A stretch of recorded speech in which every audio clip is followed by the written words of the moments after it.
Gadis dengan sakit perut hendak melahirkan. Tapi ibu itu berbicara lagi. Saya minum obat pereda nyeri dan berangkat kerja. Anak perempuan hanya bisa merangkak ke dalam kamar untuk mengambil gunting. Bersiap pergi ke kamar mandi untuk melahirkan. Tepat pada waktunya untuk melihat tas tangan desainer ibu saya. Jadi ide yang berani muncul. Keesokan harinya polisi menerima panggilan telepon.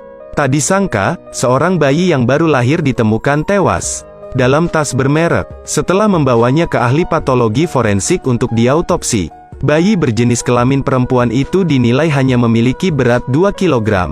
Dugaan awal adalah kematian karena mati lemas. Kemudian lakukan tes daya apung paru-paru.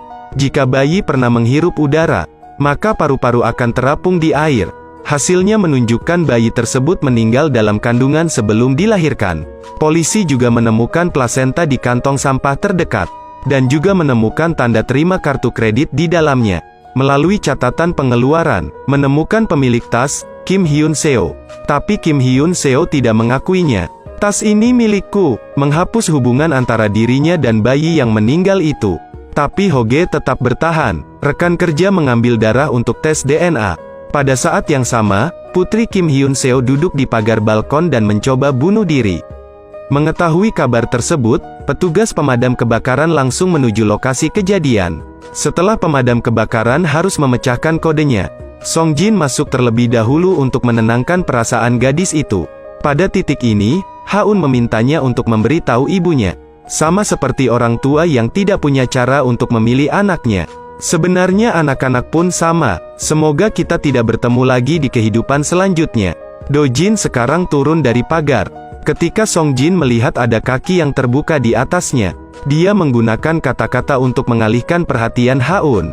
Ketika gadis itu tidak memperhatikan, Do Jin segera melompat turun, menyebabkan cedera kepalanya, dibawa ke rumah sakit untuk segera mendapatkan perawatan. Di sisi lain, hasil tes DNA sudah tersedia. Hoge mengatakan Kim Hyun Seo bukanlah ibu dari bayi tersebut, tapi neneknya. Hyun Seo mendengarnya dan tertegun. Putrinya Ha-un hanyalah seorang siswa sekolah menengah.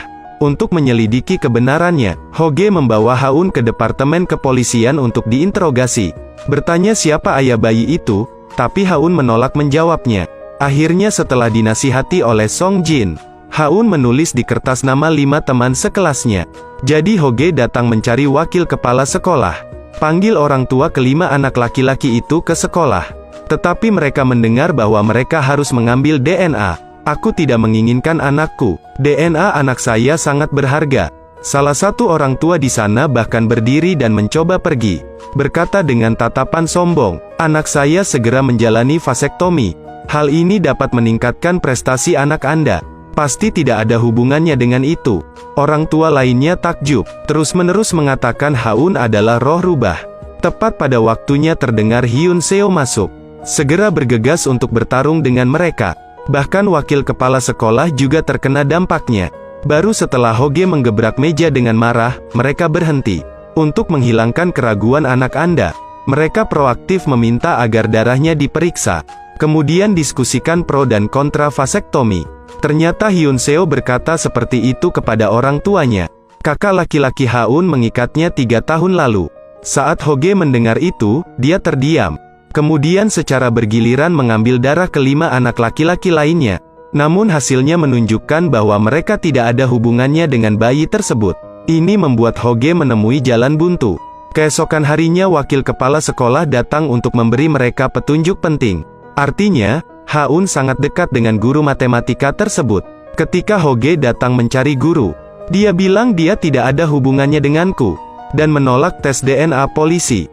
Membuat Hoge merasa sangat curiga. Tapi segalanya telah berubah, ketika Do Jin meninjau video tersebut saat bertugas. Menemukan hari di mana Ha-un ingin menari untuk waktu yang lama. Pintu yang semula terbuka otomatis tertutup.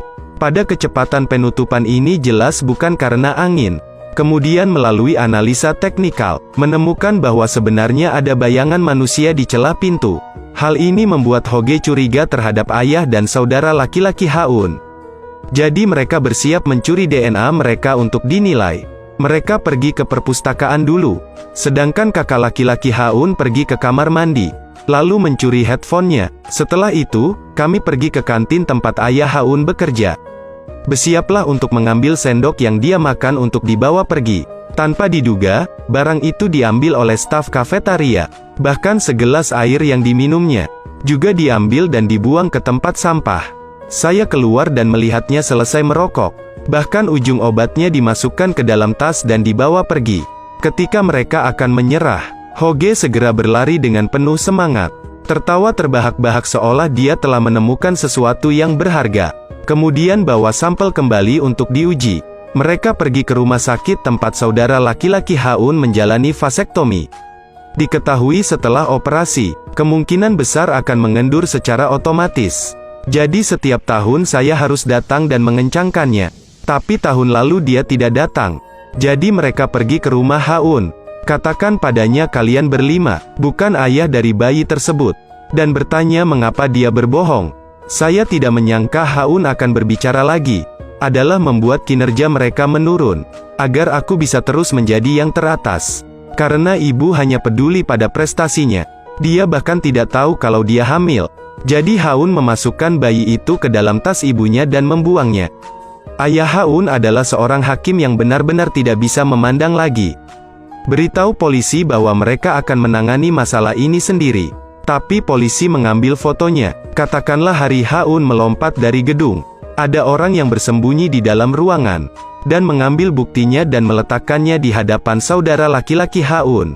Adalah informasi lokasi ponselnya. Haun tersenyum jahat dan menatap kakaknya. Saya tidak menyangka dia begitu takut hingga dia mulai buang air kecil.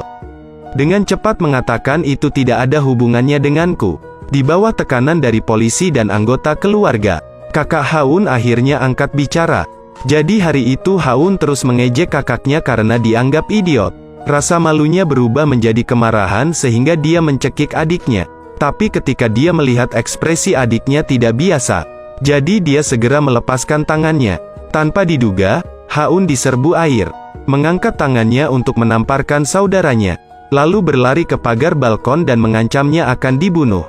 Dia juga mengatakan bahwa saudaranya memaksanya untuk melompat dari gedung. Dia ketakutan dan segera berlari kembali ke kamarnya. Sampai adiknya diselamatkan oleh pemadam kebakaran, dia tidak berani keluar. Tapi Hoge tidak terlalu percaya diri. Saat ini, Departemen Inspeksi menelepon. Ayah dan saudara laki-laki Said Haun tidak memiliki hubungan ayah anak dengan bayi tersebut.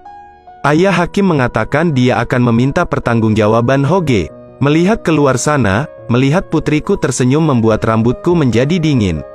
Ayahnya segera melangkah maju untuk menamparnya. Bertanya siapa ayah bayi itu.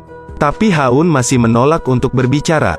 Tidak ada jalan, Hoge hanya bisa mengatur ulang petunjuknya. Mengetahui tentang anak laki-laki yang melompat dari gedung belum lama ini. Dan Haun belajar di kelas perbaikan yang sama.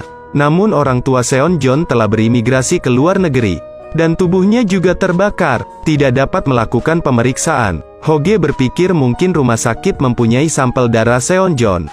Jadi hubungi rumah sakit. Saya tahu dia menjalani operasi usus buntu sebelum ini terjadi.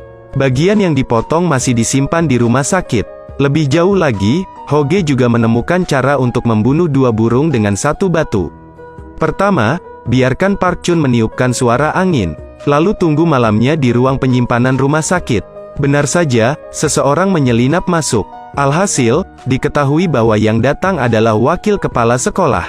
Ternyata dia pernah berkencan dengan seorang gadis sebelumnya. Tanpa diduga, dia mengetahui bahwa orang tersebut adalah seorang siswa di sekolahnya. Dia juga menggunakan video yang direkam secara diam-diam untuk mengancamnya. Setiap kali sebelum ujian, harus mencuri soal ujian dan memberikannya padanya. Hal ini dapat memastikan bahwa dia menjadi yang teratas setiap tahun. Ketika mereka mendengar polisi ingin mengambil usus buntu Seon John untuk diperiksa, dia bermaksud menggunakan modelnya sebagai imbalan. Hanya perlu hasil tes untuk memastikan ayah. Polisi tidak akan melanjutkan penyelidikan lebih lanjut. Bagaimanapun, Seon John meninggal. Jadi Hoge pergi ke rumah Haun untuk mencari. Benar saja, saya menemukan soal-soal ujian di bawah kasur. Hyun Seo tiba-tiba merasakan sakit. Hoge mengolok-oloknya karena mengetahui pencapaian palsu bahkan lebih menyedihkan. Kabar putrinya hamil. Departemen Inspeksi dengan cepat mendapat kabar baik. Hoge memanggil Haun ke kamar.